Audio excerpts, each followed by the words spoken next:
आज माझी बारकी बहीण 12 वर्षाची झाली. हाय हॅलो नमस्कार, पायल जेमिनी व्लॉगमध्ये सगळ्यांचं स्वागत आहे. तुम्हाला तर माहिती आहे मी माहेरी आली आहे आणि साक्षीचा बर्थडे ह्या वर्षी आम्ही घरी करायचं ठरवलंय.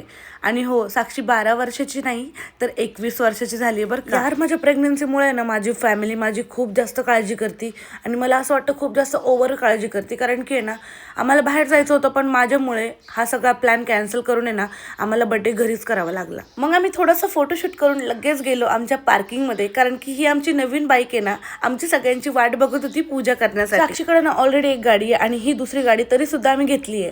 एक काळ होता जेव्हा आमच्याकडे काहीच नव्हतं, पण आज आमच्या आईच्या कष्टामुळे आणि आशीर्वादामुळे आमच्याकडे सगळं काही आहे. डेकोरेशनवाल्या अंकलनी ना मस्त डेकोरेशन करून दिलं होतं आणि इथे ना साक्षी पण रेडी झाली होती. आम्ही बाहेर नाही गेलो तरी सुद्धा काहीच हरकत नाही, बर्थडे खूप छान झाला. आणि ना यावर्षी आम्ही जेवण सुद्धा बाहेरूनच मागवलं होतं, मस्त चिकन बिर्याणी आणि व्हेज बिर्याणी. तर असा माझा दिवस गेला. ब्लॉग कसा वाटला कमेंट करून नक्की सांगा आणि फॉलो करायला विसरू नका. बाय.